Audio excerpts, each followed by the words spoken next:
Alléluia. Gloire à Dieu et je suis béni d'avoir la présence du Saint-Esprit en moi et la présence du Saint-Esprit dans nos réunions. Et de quoi qui est très important, c'est dans la parole en passant, c'est que on doit avoir les dons du Saint-Esprit en opération dans nos réunions. Amen. Ce n'est pas une suggestion. La Bible elle nous dit d'aspirer aux dons. Et c'est la volonté de Dieu que nous faisons cela. Et nous avons la présence du Saint-Esprit lorsque nous nous réunissons. Ici, c'est une église apostolique avec différents serviteurs de Dieu. Je ne suis pas le seul prêcheur, il y en a d'autres qui m'accompagnent. Et nous aspirons aux 9 dons du Saint-Esprit.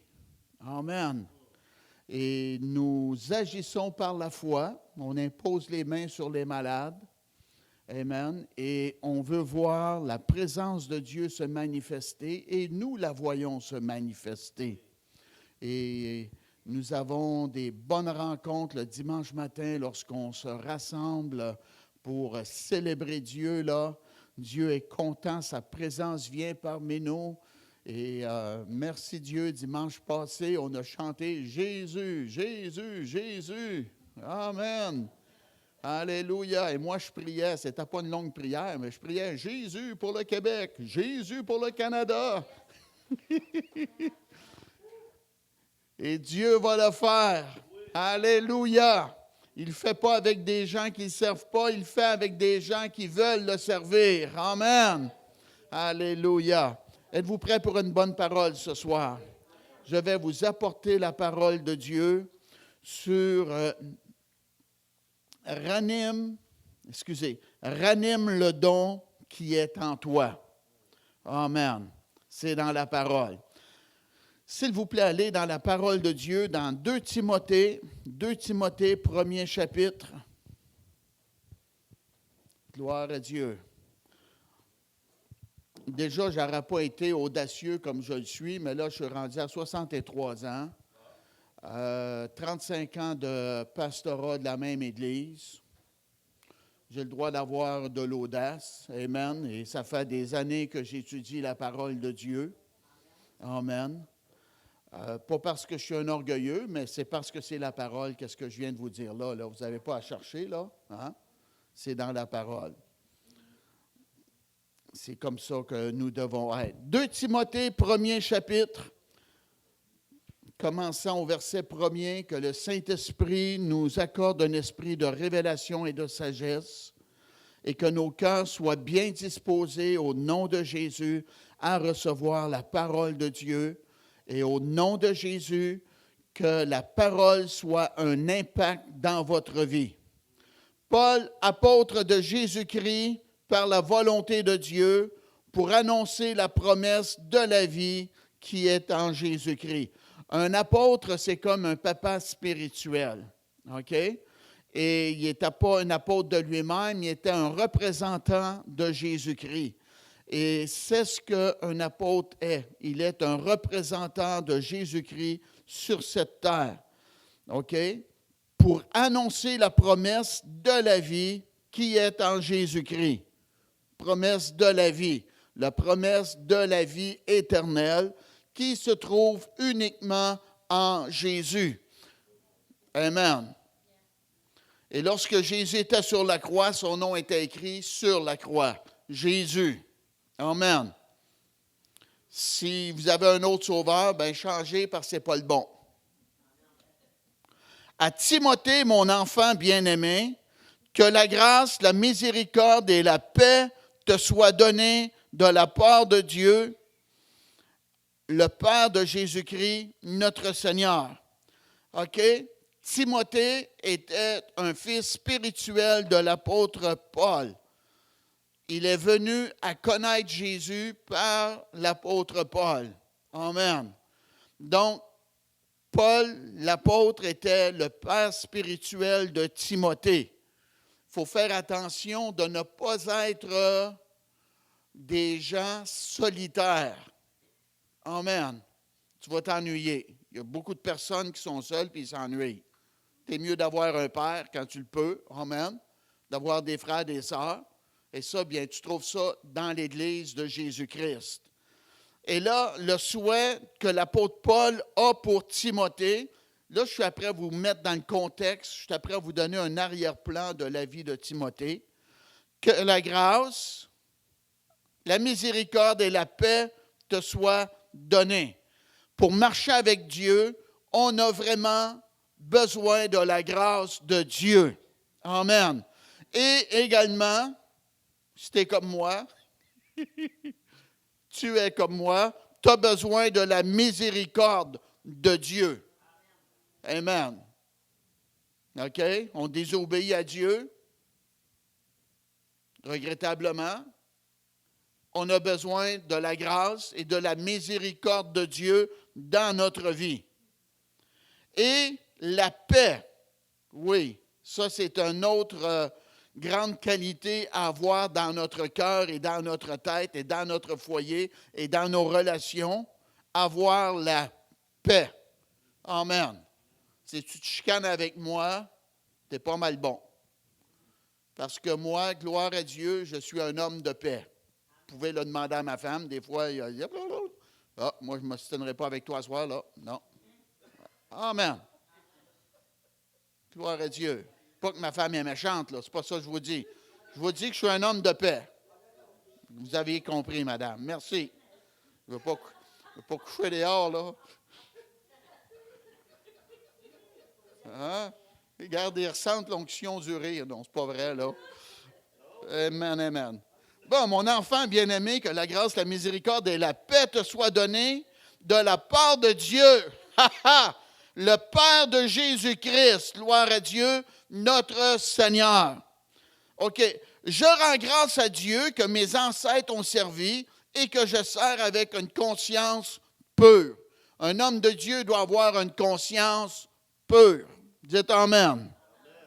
De ce que nuit et jour, je me souviens continuellement de toi dans mes prières. Ça, c'est énormément important. Un homme de Dieu ne doit pas tout le temps déboucher les toilettes et peinturer et laver les fenêtres et couper le parterre. Amen. Non, la Bible dit, de ce que nuit et jour, je me souviens continuellement de toi dans mes prières. Alléluia. C'est un homme de Dieu spirituel qui s'approche de Dieu et qui intercède pour ses amis, ses enfants spirituels et le peuple de Dieu que Dieu a mis sous sa responsabilité. Et le peuple de Dieu dit Amen. Alléluia. Si vous voyez un pasteur prier, là, il ne perd pas son temps. Ce n'est pas parce qu'il n'y a rien à faire. C'est dans la parole. Jésus passait des nuits en prière, pas parce qu'il ne dormait pas et qu'il n'y avait rien à faire. Non! Continuez à m'écouter, vous allez comprendre. OK?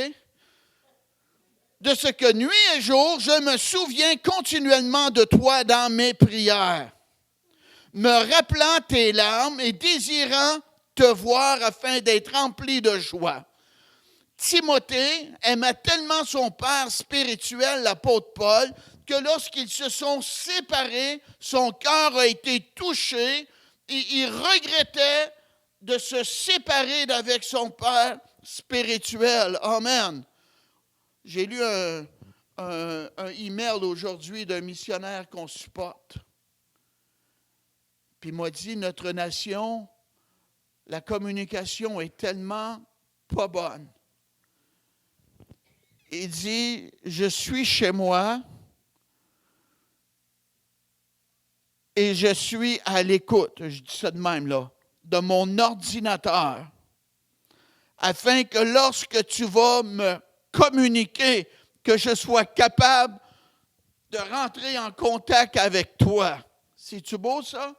Il va avoir une communication, puis il est là comme quelqu'un qui attend après un appel. Il attend après l'appel, lui il attend que j'entre en contact avec. Merci Dieu, c'est beau, hein? OK? Gardant le souvenir de la foi sincère qui est en toi, qui habita d'abord dans ton aïeul Loïs et dans ta mère Eunice, et qui, je suis persuadé, habite aussi en toi. La plus grande héritage qu'on peut laisser à nos enfants.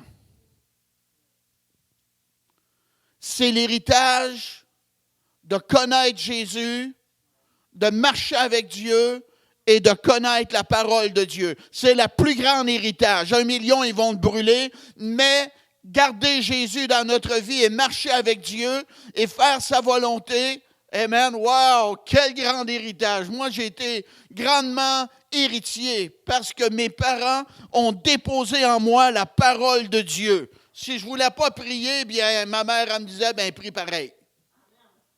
Amen. Elle me demandait pas, veux-tu, Daniel, mettre la Bible à soir, ça te tente-tu? Non. Viens, on va faire notre culte ensemble. Assis-toi là. Puis là, elle me lisait la parole. Puis des fois, ma mère, elle me questionnait à la maison, puis je n'étais pas sauvé, là, je me trompais de nom, puis elle disait, tu ne connais pas ta Bible, toi, encore, là. Elle ne s'excusait pas non plus. Ah!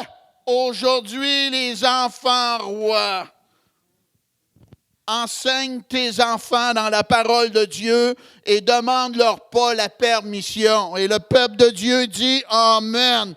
Ils voient toutes sortes de cochonneries à la télévision, à travers l'Internet, ils apprennent des affaires. Wow! Rentre-leur la parole dans leur cœur et dans leur esprit. Merci Dieu. Ça va faire de bons concitoyens pour la province de Québec et le pays du Canada. OK? Fait que Timothée avait reçu une base spirituelle de Dieu dans sa vie. Merci Dieu. Ça fait des bons hommes de Dieu, ça. Amen. OK? C'est pourquoi je t'exhorte à ranimer le don de Dieu que tu as reçu par l'imposition des mains, car ce n'est pas un esprit de timidité que Dieu nous a donné, mais un esprit de force, d'amour et de sagesse. N'aie donc point honte du témoignage à rendre à notre Seigneur, ni de moi son prisonnier, gloire à Dieu, mais souffre avec moi pour l'Évangile par la puissance de Dieu. L'apôtre Paul était dans la difficulté. Il était dans les chaînes à cause de l'Évangile. S'il y a une raison pour laquelle on ne devrait pas mettre quelqu'un en prison, c'est bien pour l'Évangile. Parce que c'est un porteur d'espérance, c'est quelqu'un qui va prier pour les malades, c'est quelqu'un qui va apporter l'espoir, c'est quelqu'un qui va bâtir la foi, c'est quelqu'un qui va guérir les cœurs, c'est quelqu'un qui va apporter la paix dans le foyer, dans la société. C'est la dernière personne sur la planète à mettre en prison. Et le peuple de Dieu dit « Amen ». Les fous qui font de la folie, eux autres t'aiment en prison, mais pas un serviteur de Dieu. Quelle honte. J'ai dit quelle honte. Hein? Amen. C'est pas mal bon. Continuez à m'écouter, là. Amen. Puis là, il disait, moi, ton père spirituel, là, je suis dans les chaînes, là, que je suis mis au rang des malfaiteurs, aie pas honte de moi. Sois donc fier, sois donc content. Amen. Que je dérange assez le diable, que le diable veut fermer ma bouche et m'empêcher de servir Dieu. Et le peuple de Dieu dit Amen. Sois fier de moi. C'est pas ça qu'il a dit, mais il a dit n'aie pas honte de moi. Moi, je dis sois fier d'un serviteur de Dieu de même. Identifie-toi à lui. Puis va le voir, la tête haute à part de ça. Amen. Merci Dieu. Mais souffre avec moi pour l'Évangile, par la puissance de Dieu. Ça, c'est pas populaire, là. On va faire une conférence à la souffrance de l'Évangile. Qui veut s'inscrire? Mais c'est ça. L'apôtre Paul souffrait pour l'Évangile. Amen. OK. Alléluia. Gloire à Dieu. Allez voir dans 1 Timothée 4, 14. 1 Timothée 4, 14.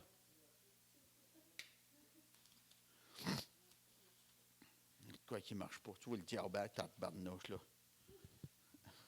Hey. OK. Pardon? Il n'y a pas de courant. Hey.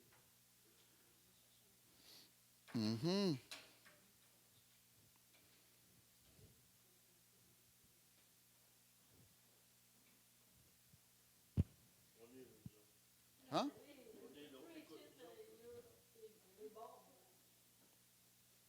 Qu'est-ce que je fais? Ben, ils vont en manquer. Pour tout le monde que je prêchais, là. OK, mais continuez.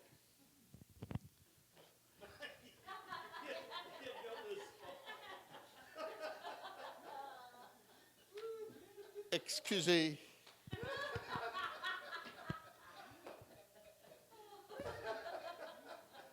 Premier Timothée 4,14. Ne néglige pas le don qui est en toi et qui t'a été donné par prophétie avec l'imposition des mains de l'Assemblée des anciens. L'apôtre Paul, il parle à son fils Timothée, puis lui dit, le don qui est en toi, ne le néglige pas. La Bible nous dit que Dieu a donné à chaque personne au moins un don. OK? Et ce don-là, c'est comme un feu à l'intérieur de nous qui doit brûler. Parce que c'est mentionné, ranime le don. Hein? Des fois, avec le foyer que j'ai chez nous, je dois ranimer le feu. Oui, OK? Fait que là, on voit le don, c'est un symbole de la présence de Dieu, c'est un symbole, une représentation du feu divin. OK? C'est une représentation, là. Ne néglige pas le don qui est en toi. Négliger, ça veut dire laisser de côté. Qu'est-ce que Dieu a mis en nous? Dieu ne veut pas qu'on le laisse de côté. OK? Quelqu'un qui est négligent, c'est quelqu'un qui omet de faire. Quelqu'un qui est négligent, c'est quelqu'un qui est laissé sans soin, qui ne prend pas soin de ce qu'il a. OK? Dieu ne veut pas ça. Quelqu'un qui néglige, c'est quelqu'un qui ne cultive pas. Amen. Quelqu'un qui néglige, c'est quelqu'un qui traite sans intention, qui délaisse. Amen. Voyez le tapis ici, là? Il y en a qui prendraient le tapis, puis qui renverseraient du café, puis de la liqueur, puis des chips, puis le là-dessus. Puis... Ça s'appelle des négligents. Amen. Merci, Jocelyne. Ça ne leur appartient pas. Ils ne payent pas pour. Puis quand ils vont s'en aller, ils ne verront pas la tâche. Ça ne les dérange pas. Ouais. Mais quand on n'est pas négligent, même si ce n'est pas chez nous, c'est notre Église, hein, on va avoir ça propre, on va avoir ça qui sent bon. Hein? Amen. OK? Ça veut dire ne pas prendre soin. C'est ça que ça veut dire. Ne néglige pas le don qui est en toi. Qu'est-ce que Dieu a investi en nous? Dieu ne veut pas qu'on le laisse sans soin. Il ne veut pas qu'on le mette de côté. Il ne veut pas qu'il ne soit pas utilisé. Il veut qu'est-ce qu'il a mis en nous, qu'on le prenne et qu'on le serve avec cela. OK? Et ce mot don, c'est le mot charisma qui veut dire une grâce, ça veut dire une faveur. Dieu nous a fait grâce. Il nous a bénis avec des talents, des habiletés dans notre vie. Amen. On a au moins un charisma, une grâce, une faveur que Dieu a mis en nous. Et si on n'utilise pas ce don-là, OK, s'ils ne sont pas bien utilisés ou réemplis par l'onction, OK, et la puissance du Saint-Esprit, écoutez ça, ils vont devenir sans utilité et sans force. Des chrétiens qui ne servent pas Dieu, ils sont sans utilité et sans force. On peut dire, je n'ai pas la force de pousser la tondeuse, il fait trop chaud. Mais tu es capable de venir prier le mardi matin, par exemple. Tu es capable de te mettre à la porte, si on te demande d'être à l'accueil, d'accueillir les gens avec un beau sourire. Hein? C'est une manière de servir Dieu. Tu es la première personne qui représente tout le monde, là. C'est une gloire, c'est un honneur, c'est une bénédiction, ça. Amen. Gloire à Dieu. OK? C'est pour cela que nous devons s'approcher de Dieu constamment et recevoir continuellement une nouvelle quantité ou dose du Saint-Esprit, comme nous pouvons voir dans le livre des Actes. Ça veut dire que, qu'est-ce que Dieu nous a donné? On doit tout le temps s'approcher de Dieu, mettre du temps avec Dieu. Quelqu'un va dire, je ne suis pas spirituel. OK, je recommence. L'apôtre Paul a dit de ne pas négliger le don qui est en toi. Le mot négliger, ça veut dire laisser de côté, ça veut dire omettre de faire, ça veut dire laisser sans soin, ne pas cultiver, ça veut dire traiter sans attention, délaisser, ne pas prendre soin. Dieu a mis en nous au moins un don, OK?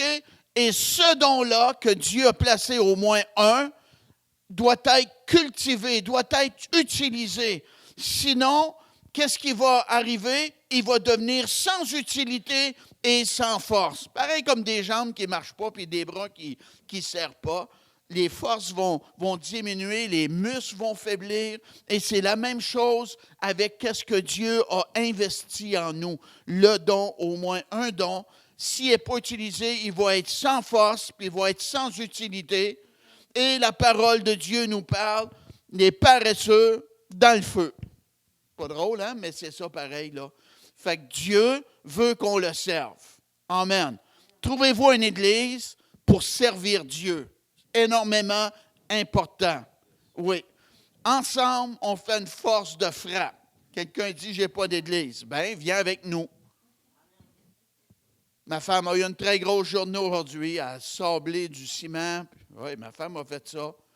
Peinturé, oui, puis elle n'a pas fini, elle est arrivée tard. On a de la place pour toi pour nous aider.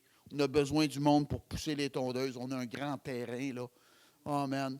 On a plusieurs personnes à suivre, encourager. Amen. On a des rencontres de prière. Tu peux t'impliquer aux rencontres de prière. Amen. Merci Dieu, il y a de la place. On est béni, mais il y a de la place pour toi encore pour servir Dieu. Il ne faut pas que ce que Dieu a mis en toi devienne sans utilité et sans force. Dieu veut que tu le serves. Dieu veut que vous le serviez. Amen.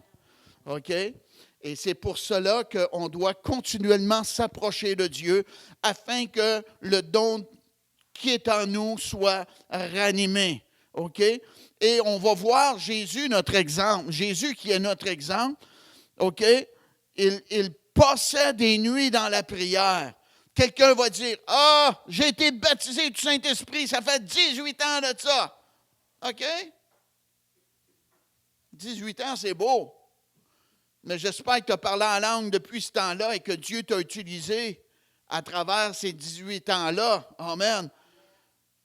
Dans le livre des Actes, on voit l'effusion du Saint-Esprit dans Acte 2. On voit l'apôtre Paul dans Acte 19 et le verset 6 imposer ses mains sur une douzaine de personnes à peu près. Et ils se mirent à prophétiser puis ils parlaient en langue. Il y a eu une effusion du Saint-Esprit encore, OK? Fait qu'on a besoin d'être continuellement remplis, baptisés du Saint-Esprit. Alléluia! Gloire à Dieu. Pareil comme on sert de l'eau à des gens ou une boisson, OK? Après un temps, la chaudière va devenir vide, la bouteille va devenir vide, et c'est la même chose dans notre vie, OK? Il faut se rapprocher de Dieu afin d'être réempli en nouveau. Et Jésus est notre exemple, il passait des nuits en prière. L'apôtre Paul a prié également. Amen. Et même si le monde ne prie plus, c'est dans la parole, on ne fait plus partie de ce monde, on fait partie de la famille de Dieu. Et notre standard n'est pas le standard de ce monde perdu, c'est le standard divin de Dieu. Et le peuple de Dieu dit Amen. Alléluia. Gloire à Dieu. Merci Dieu. OK? Fait qu'on ne doit pas négliger le don que Dieu a mis en nous. OK? Et le mot ranimer, 2 Timothée, on retourne. 2 Timothée, premier chapitre.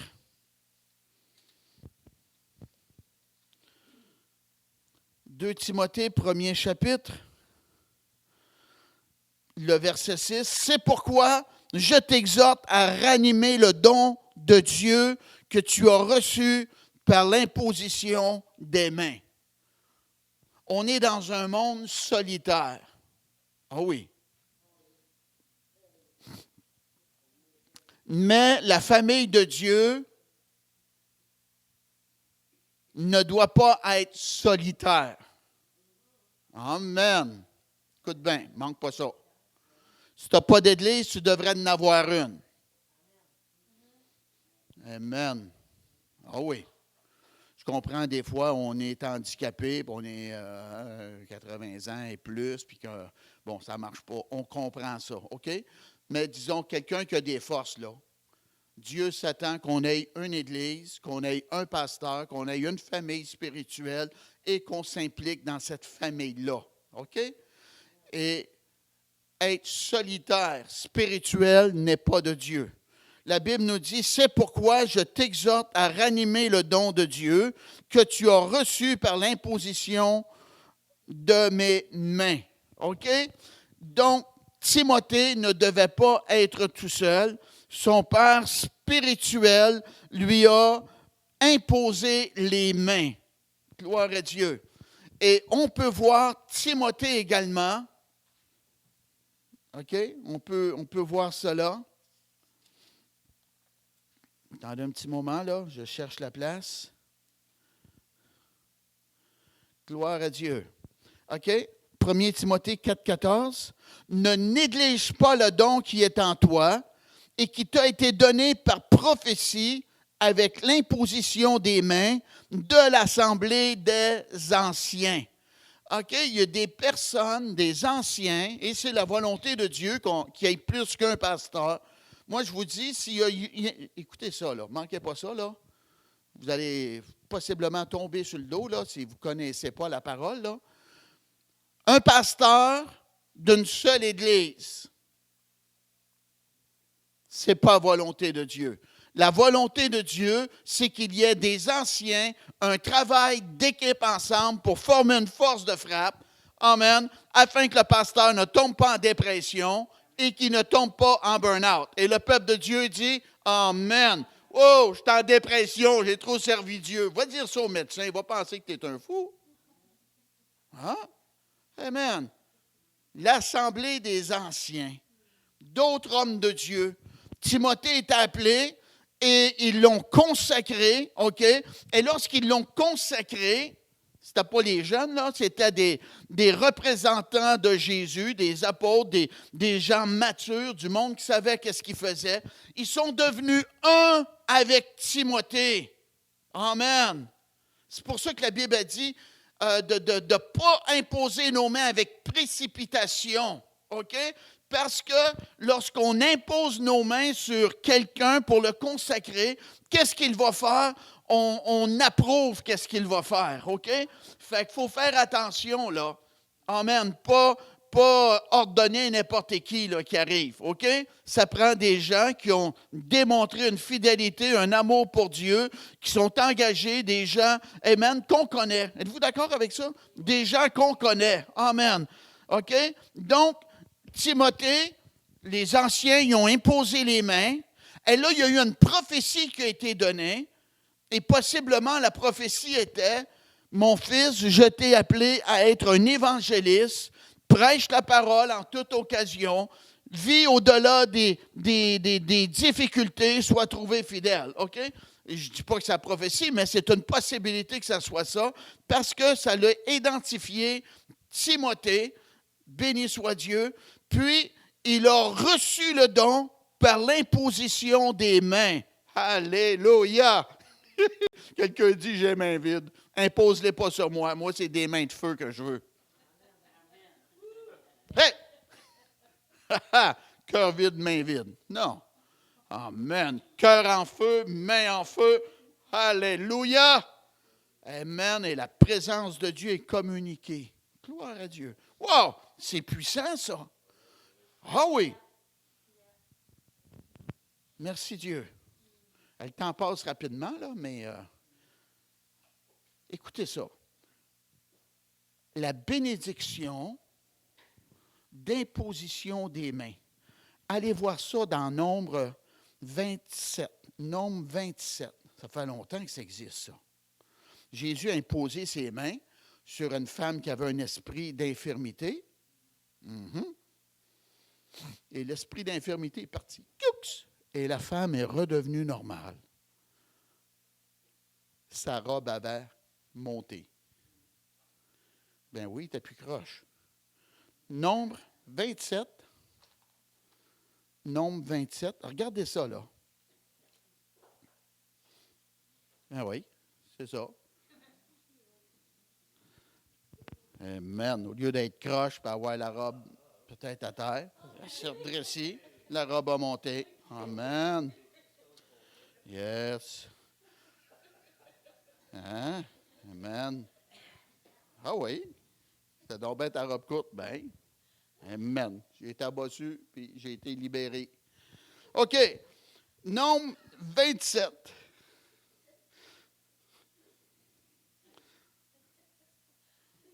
Amen. C'est une église joyeuse. OK. Ils vont arrêter de rire bientôt, là. C'est le même prix, madame. C'est pas taxé non plus. OK. Écoutez bien. Dieu a parlé à Moïse. L'Éternel dit à Moïse, prends Josué, fils de Nun, homme en qui réside l'Esprit. OK? Voyez-vous, dans l'Ancien Testament, il y avait des gens qui avaient la présence de Dieu en eux, et Moïse en était l'un de ces gens-là. Homme en qui réside l'Esprit, et tu poseras ta main sur lui, tu le placeras devant le sacrificateur Éliasar et devant toute l'assemblée, et tu lui donneras des ordres sous leurs yeux. Là, qu'est-ce qui est après arrivé? Moïse va transférer l'autorité qu'il a à Josué qui l'a servi. Amen. Quelqu'un m'a dit dernièrement, j'ai à cœur de t'aider comme de te servir. Amen. J'arrive en auto, il est dans les marches parfois, et là il va venir, il va prendre mon sac, va débarquer mon linge. Avant de partir, il va m'aider encore. Wow! Qu'est-ce qui arrive? Ça préserve mon esprit, ma concentration pour la réunion. OK? Et si vous avez un gros problème, une urgence, je suis prêt à vous écouter avant une réunion. OK? Mais si vous voulez me parler de votre crevaison d'auto, ça ne m'intéresse pas avant la réunion. Peut-être après. OK? Ma concentration, elle est très importante avant une réunion. Êtes-vous d'accord avec moi? Amen. OK? Fait que là, il a servi Moïse, Josué. Et là, c'est le temps de la paye. Ah oui, oh, le monde veut être Josué, mais Josué, c'est un guerrier. Il a servi Moïse, il a appris avec Moïse. Et là, Dieu honore le serviteur fidèle. Uh-huh.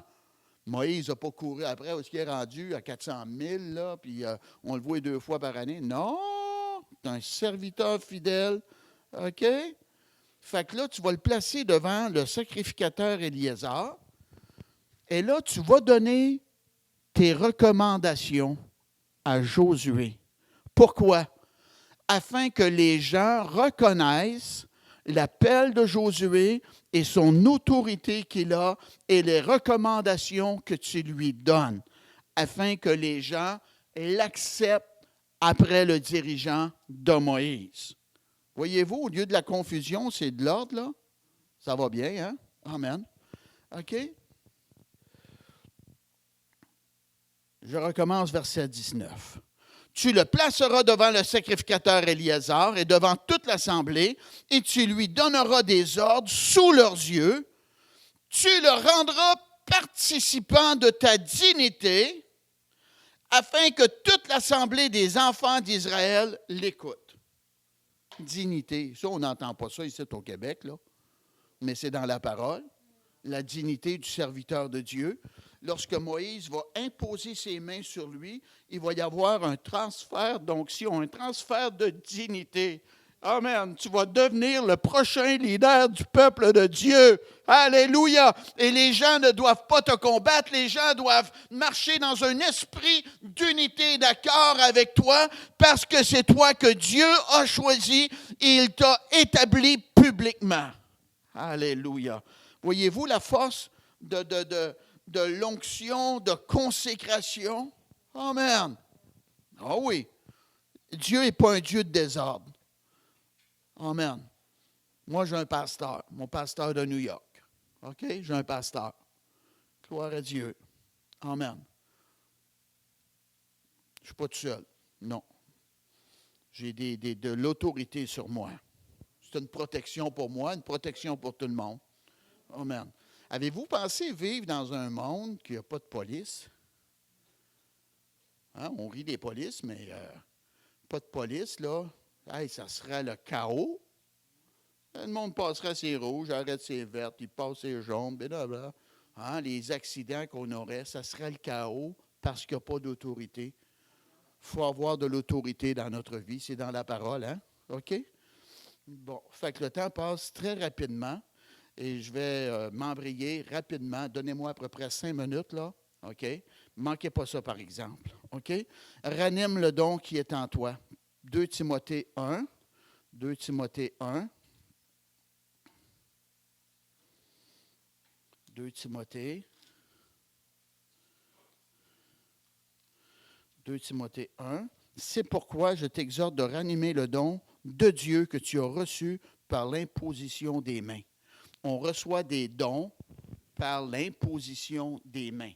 Le transfert d'onction. Ça, c'est une des façons qu'on reçoit. OK? Béni soit Dieu. Et quand on voit ranimer, c'est comme j'ai dit, ça représente comme le feu. OK? On ranime un feu. Dieu veut que le don qui est en nous ne soit pas négligé. Il veut qu'il soit passionné. Amen. Un don passionnant. Il veut qu'il soit un don vivant. Amen. Comment qu'on réallume le don de Dieu en nous? Une des choses, on demande à Dieu de remettre en nous un feu nouveau. Amen. On retourne dans le lieu secret de consécration. Vous m'avez bien compris, là. On a 24 heures par jour. 8 heures tu travailles, 7 heures tu dors. Amen. Et tu as un petit peu de temps social. Dans ton temps social, mets au moins 1 heure avec Dieu. 4 fois 15 minutes par jour. OK? Tu vas avoir passé 1 heure avec Dieu. C'est très important, ça. Un temps de consécration. Tu t'assis avec la parole, puis tu lis la parole. Même si tu n'as pas le goût, même si tu ne comprends pas, tu lis la parole pareil. C'est une parole vivante. OK? Et tu peux apprendre comment étudier la parole. Moi, j'ai un petit livret que j'ai fait, là, très puissant sur comment étudier la parole de Dieu par toi-même. Bon. Fait qu'on retourne dans notre lieu de consécration. Si on en avait un, OK? Puis si on ne l'a pas, on s'en fait un. Une place tranquille où ce qu'on peut connecter avec Dieu. OK? Puis, une autre chose, comment qu'on ranime le don, manque pas ça. C'est que Dieu, il y a les dons du Saint-Esprit, OK? Et il y a d'autres habilités qu'on a, mais disons que Dieu t'utilisait avec le don de prophétie, puis là, le don a été éteint à cause de la timidité, tu n'as pas eu l'opportunité, tu t'es fatigué, tu as trop travaillé, tu as été négligent dans ta marche avec Dieu. Là, tu peux dire, Amen, par la foi, je vais utiliser le don de prophétie. Là, qu'est-ce que tu fais? Tu viens de mettre une demande dessus, l'onction de Dieu, OK? Par la foi. Et là, Dieu, lui, va honorer ta foi et le don va être réanimé. Gloire à Dieu. Pourquoi? Parce que tu as placé une demande dessus. C'est la même chose avec le don de guérison. Amen. Tu vas voir quelqu'un qui est malade, tu vas croire Dieu, tu vas dire, c'est la volonté de Dieu, le don de guérison, Dieu te veut guérir.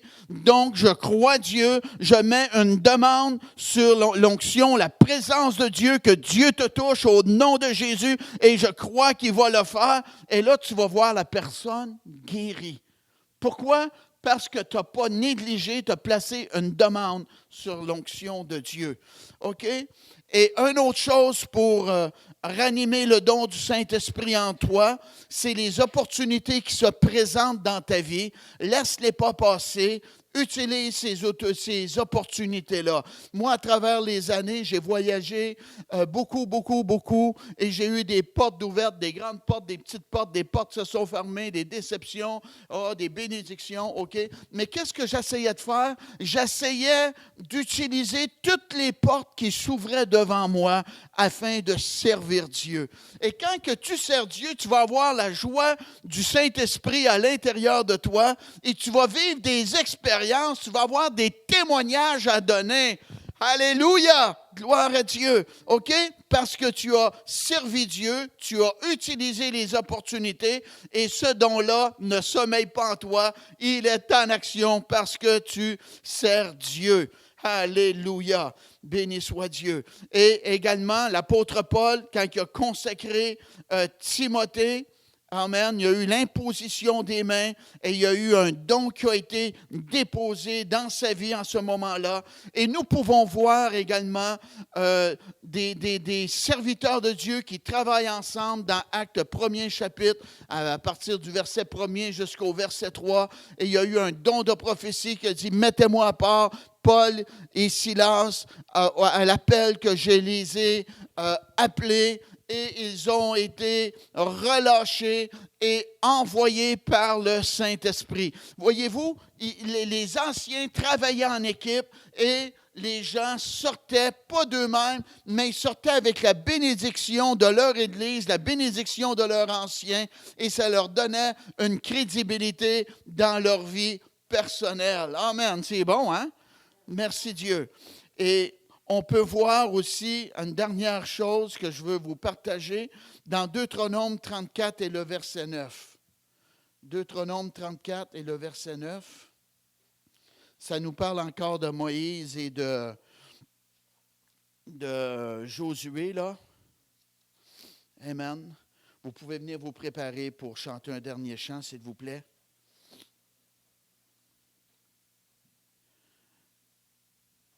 Et la Bible elle nous dit, Josué, fils de Nun, était rempli de l'esprit de sagesse, car Moïse avait posé ses mains sur lui. Les enfants d'Israël lui obéirent et se conformèrent aux ordres que l'Éternel avait donnés à Moïse. La sagesse qui était dans la vie de Moïse a été transférée à Josué par l'imposition des mains. La Bible nous dit que Josué était rempli de l'esprit de sagesse. Et on a vraiment besoin de sagesse. Même si on a l'appel de Dieu dans notre vie, si tu n'as pas de sagesse, tu vas frapper des murs, tu vas te décourager. Mais si tu as l'appel de Dieu dans ta vie, et tu l'as pour servir Dieu, et que tu as de la sagesse sur comment faire, le succès va t'accompagner, la joie va être là et la bénédiction de Dieu va être présente dans ta vie. Amen. Laisse-moi prier pour toi avant qu'on se laisse. Amen. Ô Dieu, au nom de Jésus, tu vois les auditeurs.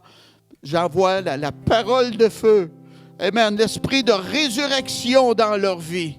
Ô Dieu, que le don ou les dons dans leur vie ne sommeillent point, mais qu'ils soient agités par la présence du Saint-Esprit dans leur vie, qu'ils soient des croyants en feu, remplis de zèle, passionnés pour ton service, et qu'ils te servent d'un cœur entier, et qu'on soit des gens qui prient, qui s'approchent de toi, au nom de Jésus.